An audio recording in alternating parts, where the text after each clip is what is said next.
Welcome to Mystic Mondays, your dose of magic from the mystical realms where ancient wisdom meets modern-day magic, and spiritual insights from the heart of the Crystal Coven Mystic Cottage. In each episode, we'll guide you through a journey of spiritual insights, moonlit musings, and enchanted discussions on all things mystical, magical, and metaphysical. Whether you're a seasoned practitioner or a curious seeker, or simply looking to start your week with a little extra enchantment, you're in the right place. So stir the cauldron, light your candles, brew some tea, and step into the sacred circle where the magic begins. Hello, my beautiful souls, and welcome back to another episode of Mystic Mondays from the hearth of the Crystal Coven Mystic Cottage. I'm your host, Shannon, and as always, I am so grateful you've chosen to spend some time with me. So pull up a chair, pour yourself a cup of tea, and settle in, because in this episode we're going to talk about something that has quietly shaped Appalachian life for generations, and that's luck. Not the kind sold in lottery tickets or found in fortune cookies, but the kind that was tended, protected, and invited. The kind your grandmother would never have called magic, but somehow always seemed to be understood. If you've grown up anywhere in the Appalachia or around women who carried those old traditions, you probably have heard little sayings that sounded ordinary enough. Don't sweep over someone's feet. Never bring a garden hoe through the front door. Leave a little bread for tomorrow. Don't whistle after dark. At times, they sounded like very strange rules. As adults, we begin to realize that there were always lessons about living in harmony with the unseen world. In this episode, we're going to explore what Appalachian grandmothers believed about luck, why these traditions developed, and how many of them still have meaning today. So let's begin. One of the biggest differences between modern living and Appalachian thinking is this: luck was not random. Luck was not an accident. Luck was not something that you either had or you did not.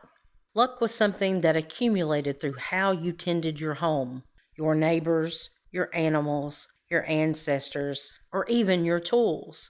Good fortune was viewed almost like a visitor. If welcomed, it stayed. If neglected or insulted, it would quietly leave. This idea appears throughout European folk tradition, particularly those of Scottish, Irish, English, and German descent, the customs that eventually blended into Appalachian culture. Your daily actions mattered. The smallest habit carried spiritual weight. Grandmothers often believed that their homes collected energy. A peaceful home gathered blessings. A neglected home gathered hardship. This is one reason housekeeping carried so much symbolic importance. Sweeping was not simply just cleaning. It was clearing away stagnation. Opening windows was not only for fresh air. It allowed old troubles to leave. Spring cleaning was not merely practical. It marked spiritual reset before a new season. Many women refused to leave dirty dishes overnight if they could help it. Not because they were perfectionists, but because unfinished work symbolized unfinished burden. Some believed leaving crumbs on the tables overnight invited poverty. Others believed clutter at a doorway blocked opportunity from entering. Today, we might call this energy work. They simply called it keeping house. One of the best-known Appalachian beliefs involved sweeping. There were countless rules surrounding brooms. Never sweep after dark unless absolutely necessary. Some believed you'd sweep away tomorrow's blessings. Never sweep directly over someone's feet. It was said to sweep away their luck, or in some traditions, prevent them from marrying.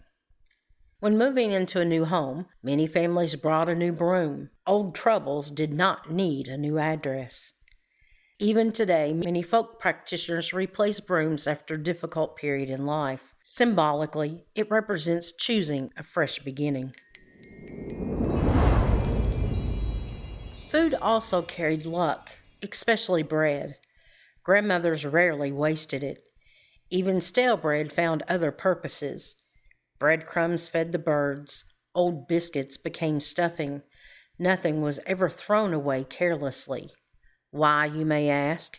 Because wasting food insulted abundance. Many families left small portions of food after supper, sometimes for unexpected visitors, sometimes for those who had less, sometimes simply because generosity invited future generosity. Luck grew through sharing. Scarcity grew through selfishness. That lesson feels relevant today. Finding certain objects were often considered fortunate. An old nail found on the road, keep it, especially if it was made of iron. Iron was long considered protective throughout the European folklore. Many grandmothers tucked old nails near their doorways, hung horseshoes, saved railroad spikes, or kept old iron keys, not because they were collectors. Iron represented strength against harmful influences. One lesson appears over and over in Appalachian culture. If you wanted blessings, then you need to be a blessing. Many grandmothers quietly helped neighbors without expecting repayment, shared vegetables, delivered soup, watched children, loaned tools, mended clothing. This was not about charity in the modern day sense. It was about community survival. Helping others created invisible threads of goodwill. And when hard times eventually came, as they always did, those threads often returned. Luck was not individual. Luck belonged to the whole community. Now, there's a practice that some people still do without realizing it. If something wonderful happened, many grandmothers would quickly add, "If the Lord's willing," knock on wood, or "I hope it holds." This was not negativity. This was humility. They believed bragging tempted misfortune. Speaking too confidently invited life's unpredictable nature to humble you. Whether you see this as spiritual or psychological, gratitude is always stronger than arrogance. Now, animals were not merely wildlife. They were teachers. Owls could bring warnings, crows brought intelligence, robins announced spring, butterflies carried hope, spiders represented patience, snakes reminded people of transformation. Every ordinary encounter mattered. If a bird repeatedly visited the window, people paid attention. If a deer crossed their path repeatedly, that meant something. Grandmothers observed patterns. Not every event became an omen, but repeated events deserved curiosity. Now let's not forget about the plants around us. Certain plants were believed to attract blessing. Mint represented prosperity. Rosemary protected memory and home. Basil attracted abundance. Cedar offered protection. Oak represented endurance. Blackberries symbolized survival. Apple trees represented family continuity. Many homes kept herbs hanging not only because they were medicinal, but because healthy herbs represented a healthy household. The garden itself became a conversation between people and the land. Now, thresholds appear constantly in Appalachian folklore. The doorway was not merely an entrance, it separated worlds. Many people refused to shake hands across a doorway. Some avoided arguing while standing in one. Others never handed knives directly through the threshold. If you wonder why, understand that thresholds represented transition. What crossed them carried symbolic meaning. Even today, many traditions view thresholds as spiritually important places. Perhaps the greatest lesson Appalachian grandmothers understood was gratitude, not performative gratitude, not toxic positivity, real gratitude. Thankfulness for enough food, enough wood, enough rain, enough health, enough family, enough peace to make it through another season.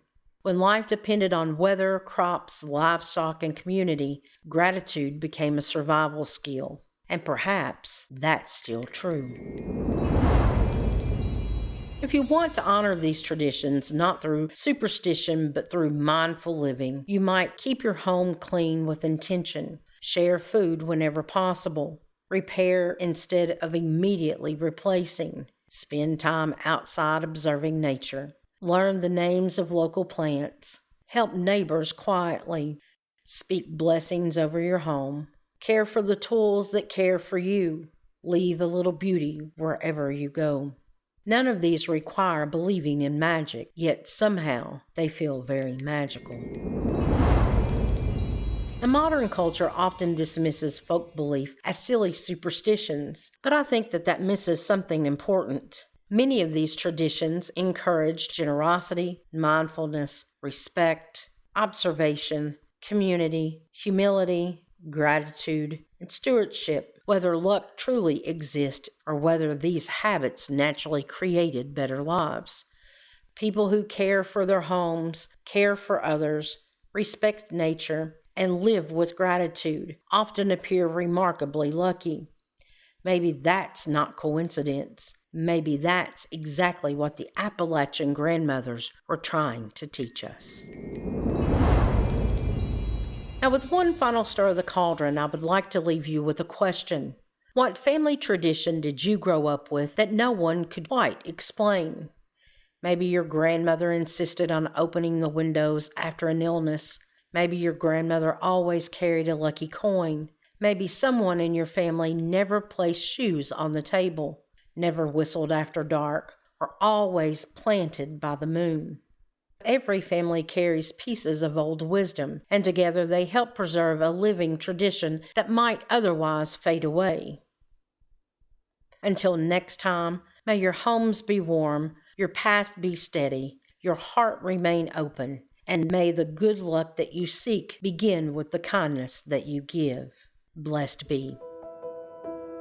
Thank you for joining us in the sacred space of Mystic Mondays. May the insights shared today illuminate your path and bring harmony to your soul. If you've enjoyed this episode, be sure to follow, subscribe, and connect with us at the Crystal Coven Mystic Cottage.